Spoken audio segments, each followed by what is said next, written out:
Good morning, good evening, and good afternoon, and welcome to another edition of Tech Niche Tips. I am your host, Joseph M. Smith, and I'm so excited to have this guest with us. If you haven't seen him on LinkedIn, you might have been living under a rock. Malachi, or he formerly known as Kai, the squirrel guy, he has been on fire. Not only did he talk about his story about becoming an account executive, I don't want to taste too much, but basically, his story is a one that I think you would love to hear and resonate with, especially for those that are looking to go from zero to account executive and beyond. So I am so pleased to bring him to the stage right now. Kai, good day, sir. How are you doing? I'm well, Joseph. Thank you so much for having me. I appreciate you. Well, I'm glad to have you as well. And I have to say this because this is how we normally start the show. We do it from the boots to the brain. And the boots is symbolic of the journey one takes to get to where you are. And the brain is symbolic of not only having the mindset to get where you are, but to scale from there. So, with that Mhm. being said, I want to start from the very, very beginning because the beginning is a great place to start. Can you tell us about your story from the beginning? Yeah, cool, man. So, for those of you who don't know, um, most of my background is in law enforcement. I spent a year as a street cop up in upstate New York, and then eventually went into corrections, um, where I worked, as a correctional officer in both lockup and death row. I did that for about 2 years. After that, I made a transition into the federal side of things. So I was a transportation security officer for a little bit, got promoted to an enforcement removal assistant, and then a deportation officer. And that's pretty much like the root of or the beginnings of my I guess career and my journey. Um and just to kind of elaborate on how I got into the tech space, um, I had a very good friend who kind of introduced me to the whole space, and you all know him as Cyrus Harbin, but he's a good friend of mine, and I can remember being over at his house one day, and we're just chopping it up, having a conversation and whatnot, and um, I was just telling him about um, my whole journey in law enforcement and where I was projected to be a couple of years down the line, both financially and in my career. He just kind of gave me a look. He was like, "Hey, man, like you ever thought about tech?" I'm like, "Tech? Like, I don't." My whole thought was like everyone else's thought, like like I don't know how to code or use Java or whatever else the case may be. Like that was my entire understanding of tech. Um, so anyway, so he was like, "Hey, have you ever thought about getting into tech?" I'm like, "What do you mean? Like what specifically?" He was like, maybe like sales engineering or tech sales, something along those lines. So, at first I kind of brushed it off, and I'm like, because again, I was in law enforcement. I had already had an idea of what my future was going to look like within that industry, and he, uh, I was like, okay, like whatever, like tech sales, sales engineering, whatever. So then I started doing some of my own research and really taking a deep dive into what what it is that uh, those positions entail, and I was kind of looking at the route in which I would have to take to get there. I'm like, yo, this is actually doable. And not only that, I'm like, hey, like, I'll be honest. I'm like, hey, like, this would this would pay me better than if I spend 3 more years in the government working my way up the ladder, up the GS scale. Um, so that kind of is my story on how I got into tech. So, eventually after doing my research and seeing that this was a good route, I'm like, okay, you know what? Let me go ahead and follow through with uh, taking a boot camp, which I took a boot camp, and um, yeah, from there it was I guess the rest is history, man. After I took the boot camp, started applying to a couple of places, eventually landed a role actually as an account executive. Um, but I guess that'll lead into the brains part of things and kind of where my mindset was. Um, so I guess. now you guys have the boots and kind of my journey, and I guess in the in the next portion, I'm just kind of getting to the brains side of things. Oh, that is great. I really love to hear your story. And specifically, we're going to talk about that a little bit. You were a correction officer. Now, and I'm from New York, originally from New York City, and I think you were as well. Or have you ever been to New York or lived there? Yeah, I've been there plenty of times. I'm actually from upstate New York, so Syracuse, way upstate. So I still claim y'all. I still claim y'all. yeah, thank you, thank you. So the reason why I bring that up is because one of the things they say is, the police officers say, the bravest or whatever the case may be, but the slogan for the correction officers in New York City are the boldest. And I want you to kind of, if you could go there, because to be honest with you, a lot of people may not understand a correction officer's job. Your whole goal of your job is to get home safe. It's not even like it. So what kind of mindset that you had to have in order to really be able to do that job well? I mean, if you feel okay talking about that, I would love to hear more about your experiences kind of being in that time and how that strengthened you and basically solidified you for this role in tech sales. Yeah, so man, that's a great question. Yeah, I'm gonna definitely touch on that. So, first off, working in the prison, it feels like you're an inmate yourself because you're there 12 hours a day, sometimes 16 hours a day, depending on what type of day what type of day it is. And you encounter a lot of different situations, a lot of scenarios that you would never ever ever expect. And in encountering those situations, you have to be quick on your feet, and then you have to be quick to come up with a solution. So it actually ties in a lot to like a tech sales role. When you're dealing with a customer who may have a question that you weren't expecting, or they have an issue that you weren't expecting, but you still have to resolve that problem and find a solution. um but it also helped to develop, my time as correctional officer, it helped to develop like grit and um helping me to become very adaptable. So just like in the tech space, with the emergence of different technologies and stuff, you have to be highly adaptable. And then, working in a prison, I mean, you got to adapt to the environment. You have to know how to navigate it. You have to know what to say, what not to say, um, how to address, certain inmates, because you deal with a lot of personalities. Same thing in Texas, you deal with a lot of personalities, and yeah, man, there's a lot. Discipline is huge. So one thing about like the tech sales space is that um you have to have a high level of discipline when building like your pipeline, for instance. um the reason why I say that, and for those of you who don't know what I mean by building your pipeline, pretty much like um bringing a person from a prospect to the closing side of things, to close a deal. You want to build that entire uh, that pipeline, and that takes discipline because you have to follow up with people. You have to, constantly be on them, I guess, in a way. And working in the prison, man, you have to have a high level of discipline. Um, uh, and especially when you consider certain actions, so on and so forth. So there's a lot, man. And then it when I worked in prison, like I said, I worked lockup, and I also worked death row. So in lockup, that's like the prison within the prison. I was on the cell extraction team, meaning whenever something horrible or horrific went on, I had to gear up, and I was one of the guys in line to go into the cell and do whatever I had to do to get the person out of their cell, and that was never fun. So yeah. Wow. Hmm.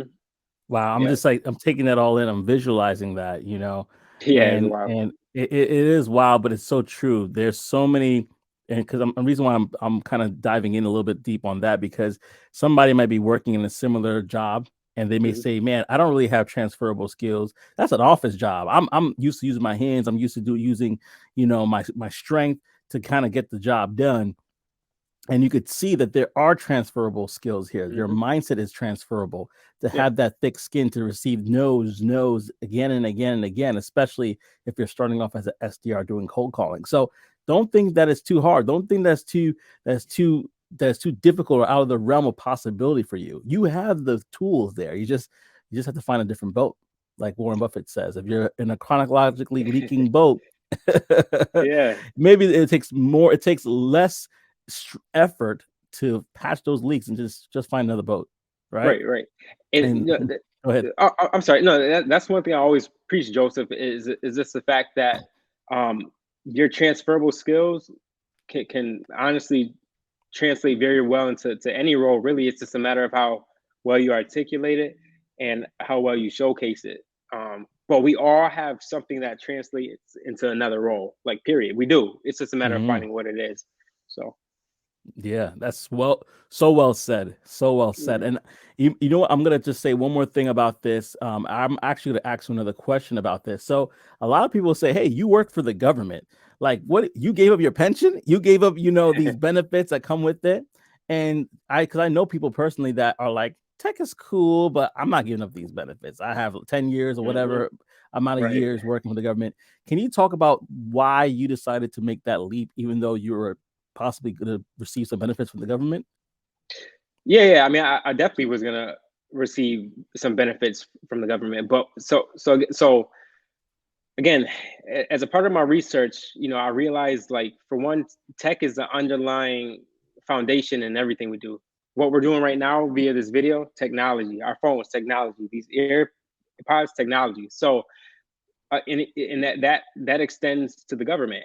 The underlying foundation, everything is technology. We couldn't run our software without technology. So, um, I was like, okay, I know technology is always going to be around, meaning there's always going to be positions around, despite economic conditions. And that's not to downplay, our current the current economic climate. Um, but yeah. So um, it's actually sorry, so I lost my train of thought here. Hey, we're having a Um, conversation. We're all good. yeah. So no. So yes. I'm sorry. So yeah. So uh, like this is why I boiled it down to when I made the leap, and knowing that I was going to give up all of these, I guess, benefits and stuff. I'm like, okay, again, so I knew where I wanted to be financially, and I knew that the government, though they pay well, it would take me a lot longer to get to my financial goals. But not only that, I was like, okay, I know plenty of entrepreneurs personally who are set up just as well, or if, and some even better than government workers. So I'm like, in my mind, I'm like, okay, like if if I talk to the right people, whether it be a wealth planner or anyone along those lines, like, I can still set myself up to have a level of freedom without having to put in 20-25 years. And personally, for me, I was like, you know what, to some extent, I kind of felt like it was a trap. It was a trap for me to have that mindset of, okay, like, you have to be in the government because your parents told you, like, hey, you want to get this good government job, like, Yeah. this isn't going anywhere. But again, when I saw, like, what else was out there, I'm like, no, this is holding me back. Like, I know who I am as an individual. Like, I know, like my brain runs a million miles an hour. Part of the reason why I'm called the squirrel guy. But I'm like, you know what, the government, um, as good as it is, and what it can offer, just isn't for me, and it's not meeting my personal goals at this current point in my life. So I made that jump, and it's been the best decision, honestly, one of the best decisions in my life. Yeah, and I definitely agree with that. And we're going to talk to the account executive portion of it very soon. But I want to go back. I love that these conversations are all about the journey. And I want to peel the onion back a little bit. I want to get to Syracuse, Kai, right? Mhm. I want to get back to that, to upstate Syracuse. Like, tell us about who that young boy was, or young man, and Yeah. the experiences that he had that led him to it. And while you're thinking about that, I'm going to talk a little bit about how, for me, my experiences that really were pivotal in my life was when I was about 15 years old. And my mother and my father, they decided to sell everything that they had because they felt a prompting to basically start a home for street children in South America, specifically in Guyana.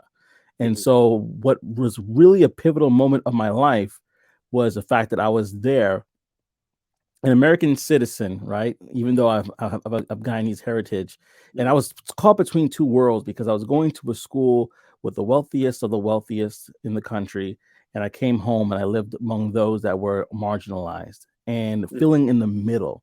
But that time of my life allowed me to be able to relate to various different audiences and trying to be my authentic self through it all, but at the same time being able to be relatable. So that's Right. for me what kind of helped me in regards to my journey in my youth, in my young adult, in my youth, really, be able to really kind of take those skills, those experiences, and take it to sales. So tell us a little bit about Squirrel Kai and Yeah, man. So, so I've always liked squirrels. I know it sounds so weird, and people are like, "Wait, what?" Like, but yeah, I've always been fond of squirrels because to me they're always like this fascinating. Like just watching these little creatures jump around, play chase. Um, so there's even a point in my life, and I've told some people this story, but there was a very short time I moved to Florida for the Disney internship program, and I was like 18 at the time, and I can remember at the bus stop there was always this little squirrel who would come up to me. So one day I decided to feed it, and for those 10 months I was in Florida, eventually the squirrel would, he started sitting on my lap, sitting on my shoulder, and I would just feed it like, yeah, no lie, I would feed it nuts and berries or whatever I would, bring that day to the bus stop. So I really thought that was like very fascinating. And I just want to take a step back really fast and just kind of go over like what my like childhood and stuff looked like. But um, no, I mean it's pretty cool, man. So I grew up in a two-parent household. They had much rougher lives than I could ever imagine. They were dirt poor growing up. But the reason why I just want to bring up my childhood is because I feel like it plays, a large role into who I am today. Mainly because I got to experience every level of, of life, so to say. So, before the age of 5, we were poor. We, grew up on the south side of Syracuse, right there on the corner of South Ave and Valley Drive. People from the area know exactly what I'm talking about. And and then from there we kind of, made a my parents worked hard enough to get us into a better side of of Syracuse, to like the southwest side. Still a little gritty, but it was better than where we were at. And then by the time I want to say 14 years old, my parents had worked hard enough to get us a house in the suburbs.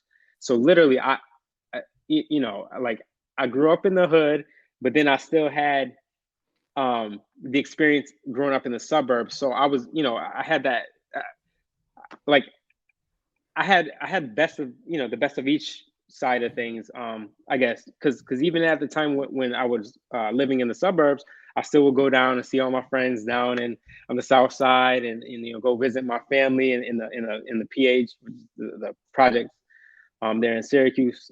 So yeah, man, I that really kind of helped to mold where I am today, and that was actually part of the reason why I wanted to get into law enforcement too. I actually hated cops coming up just because of how I was Mm. treated, and watching how they would treat people in the neighborhood. So my mindset was like, man, like if I could be a cop, maybe I can change the whole game. Like I could change, the perception of what a police officer is. But it didn't play out all that well. Um, but you know, I, I'm so happy that I had that opportunity. Um, so yeah, I guess that's kind of that. No, that is good because somebody who's listening right now can look at your story and say, man, wow, Kai grew up on the south side of Syracuse. I never knew that. They Hmm. see where we are now, but they don't know about our journey. They didn't know that I lived in a third world country at the time. Now they Yeah. found oil there, so who knows what's gonna happen now. But Right. like for you, I grew up in Brownsville in New York. I Oh grew up yeah. in East New York. I grew up in South Jamaica, Queens. Like I grew up in Yeah. these areas that taught me how to maneuver and how to kind of move things. Funny, I have a squirrel story, but it's not as nice as yours. I'm gonna say it real quickly. So Okay. this is when I was living in Brownsville and saw a squirrel come out because we got the ghetto squirrels. We don't got a nice Florida squirrels. We got the ghetto ones. Right. So Right. Right. I saw it and I'm like, I'm a kid. I'm like, oh, cool squirrel. It went behind the trash can. I was trying to find it and it jumped out of all fours at me. Like it was like, come on, let's Yeah. square Wait, up. what's And I up? like, Yeah. oh, I ran away. And I was like, I've never again squirrel. I'm not messing with y'all. Oh man. But I still have love in my heart for squirrels because I thought they were funny, inquisitive They creatures, are. very, very Yeah. smart. They actually are. Um, yeah, but I was laughing about that because that's when you said about the squirrels and your experience. I'm like, what kind of squirrel is that? Because he need to talk to his cousin up in New York because that cousin was ready to fight me. Like he was Oh like yeah. Yeah. Yeah. Yeah. Right. all Like, fours. Like I'm like, what is this? Yeah, but you said something that I want to pick on, and then we're gonna kind of transition. So seeing your mother, seeing your father make that natural progression for more, I mhm. think that cannot be undershadowed because when we Yeah. have examples like that, it really kind of shows us what's possible and that we don't have to settle for the status quo. Can you kind of talk about the impact seeing your parents' progression in life, how that had that impact on you? Yeah. It had a huge impact, and even when I consider like some of my friends who didn't have that same opportunity, um, and just comparing my situation, I guess, to theirs in a way, I'm like, yo, like I truly was like, I mean, they were blessed too, but like I was blessed with this particular opportunity, and my parents had always been hardworking. Like my mother was straight from the island of Puerto Rico, like she was yeah, you know, so she came. They had that whole mindset of just hard work. And then my dad, growing up um, in a single parent household, having to help, his mom with his siblings, and then growing up in the worst project in Syracuse, that really shaped his drive. And there was just like I always admired both of my parents' hard work, and in my mind, I'm like, man, like as hard as they work, like I I want to do even better because now I want to take care of them. But not only that, but when I start to have kids, I want them to see that I want them to be further than I am. You know what I mean? Just like I'm further than my parents were at the age of 33 now. But yeah, it really helped mold my view on life, and the importance of hard work and discipline, man. Because you know it takes discipline to thrive, in my opinion. It takes a lot of discipline to level up.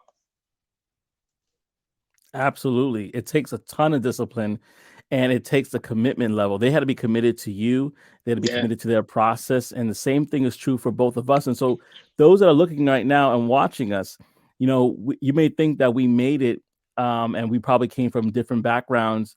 But to be honest, we came from similar backgrounds to you. There's nothing that makes us more special than you, except for the fact that we were committed to the process. We were committed Hmm. to this. And I would encourage you get committed to the process of getting into tech. There's so many different areas that you can look at. It doesn't have to necessarily be tech sales like we are, even though I would definitely recommend it. Hmm. It could be other areas of tech. And we're going to have more guests on here that are going to talk about the various positions that are in tech, not just tech sales, but we have sales engineers, of course, we have product management. We have a plethora of different things that we could talk about. Uh, but right now, I'm going to kind of pivot a little bit and say, you know what, you didn't get a chance to make probably the impact that you thought being a correction officer, even though I think you did while you had your time there. But you're definitely making an impact in regards to your position and where you're moving and how you're maneuvering in tech. So I'd love to talk about your experiences now that you have broken into tech and the opportunities that have opened simply because you were committed to the process. Can you talk about that a little bit? Yeah, so this is gonna take me back to discipline. The reason why I say that, and I do want to be clear for everyone watching or who sees this, is the fact that it's not all peaches and cream.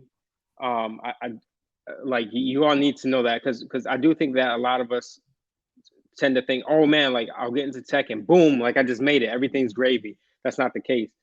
My first 6 months, and I'm going on 9 soon, but my first 6 months were rough. Like I was like, why am I here? I'm like, what must like why did I leave the government? Like I was doubting myself. There was like so much doubt. And everyone keeps talking about imposter syndrome. I definitely experienced that. I was like, man, like there were people who were way more qualified than me who should have had this position. Like why am like what am I doing? And that a lot of that had to do with the fact that one, it was a huge learning process, but not only that, um again, just figuring out, because I had never had a sales position before, so trying to navigate um the sales cycle and all that was a struggle. It was a challenge for me for sure, to the point where I was like, yo, like I need to get out of here.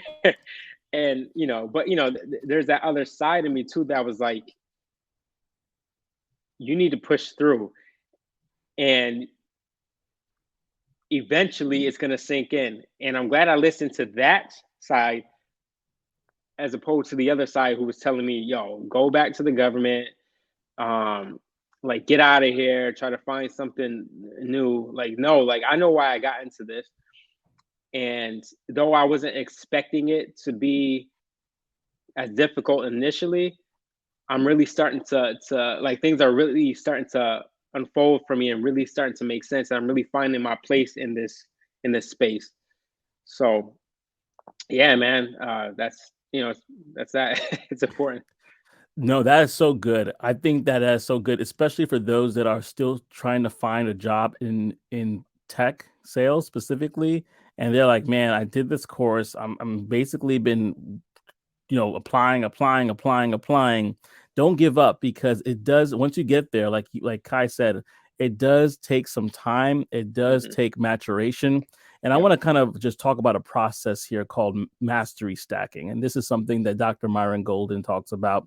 If you know me, you probably know I quote him a lot. I talk about him a lot. But mastery stacking is basically this, where you have this huge concept that you're trying to basically learn, but what you need to do is you need to take one component of it at a time, master that component, and then when you master that component, build on top of that. So the process may be in tech sales specifically where you're like, okay, I need to master cold calling, right? That's one component of it. Let me practice that. Okay, I feel like I mastered cold calling.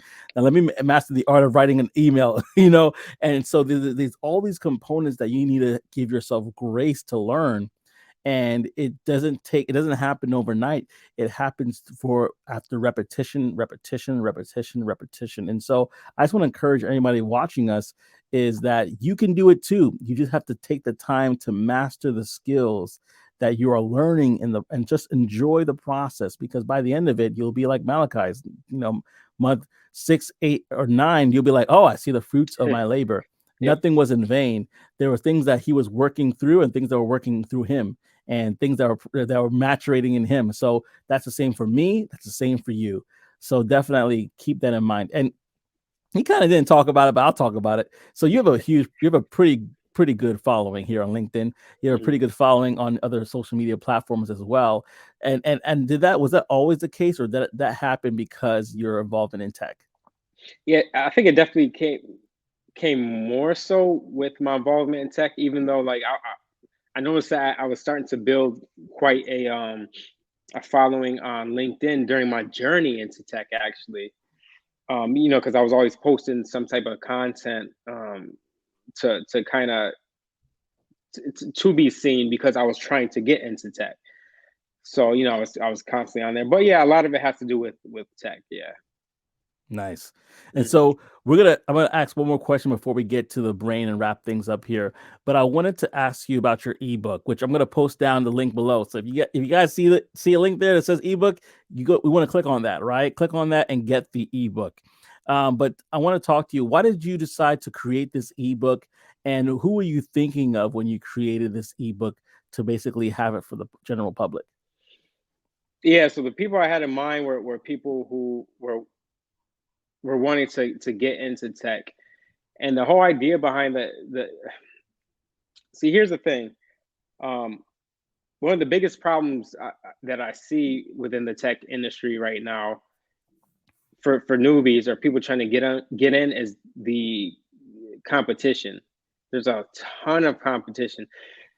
Um, and that has just expanded, with the people who are back in the job market from like layoffs and stuff like that. Even though there's actually quite a few tech sales positions still open, actually more than you would think. Um, so the audience I had in mind were people who were like, okay, like how do I first of all, what is tech sales, and then how do I go about getting in a way that's different from what everyone else is doing? So I was like, you know what? I did a lot of things that kind of paved the way for me to get in, and that's why I actually named the book what I named it, which it's called the unconventional ways to land a role in tech sales. And I'm really honing in on, again, very unconventional ways that I used that helped me to land the role. Um, and that goes from certain types of LinkedIn posts to certain types of like messages, to certain types of events I was attending, so on and so forth. So that's pretty much what the whole um the whole point of the book is to show people who want to break into tech some very unconventional ways that will give them a leg up in their race to land a role. Nice, nice. So you definitely want to grab that ebook. It's below in the description. So don't forget, look in the description. It's below. And as you know, I am affiliate with Course Careers. So as well, if you want to sign up for Course Careers, the link is below. Again, we are moving and grooving. And what I mean by that is we have not only the tech sales program, but we also have IT for those that are looking to become IT professionals, as well as digital marketing. So you want to definitely look and see what is really kind of grabbing your attention, and you want to go for that. So now that we're wrapping it up here, Kai, what we're going to do is kind of talk about a culmination of what we kind of were talking about already, which is that mindset piece. What would you say if you could say in one word? And you kind of said it already, but just if you want to sum it up for the people, what's that one sort of mental mindset positioning or way that people need to think that will help them to succeed, to get into tech, but also to scale from there? Yeah, it's gonna be discipline, and I mean that's the key word right there. But also, like persistence, and you have to believe, you have to truly believe that whatever it is that you want, or that goal that you want to achieve, is yours. Like whether you see it or not, initially you have to believe that it already is what it is. So yeah, discipline, persistence, um and you want to have that's definitely the mindset you want to have. But also, I think I'll just cover three things quickly, and what I always tell people. But you want to be active. um you you have to be active on LinkedIn. And I'm a huge advocate for it because you're literally in front of decision makers regularly. So people who it would normally take you all these loops and whatever to get to, like, you now have access to these people. So for instance, if there's a particular job or a company you want to work for, how can you kind of mold yourself, or be adaptable enough to sell yourself in a way? The other thing is networking outside of LinkedIn. Like, you want to make sure that you're going to like networking events, because it's like so important, because it's like LinkedIn now, you get to see people like face to face and kind of they get a feel for who you are as an individual and kind of like your personality, because that also plays a lot into you landing a role. Sometimes it's more based off of personality and culture than it is experience, and I know that because that's literally that was my case.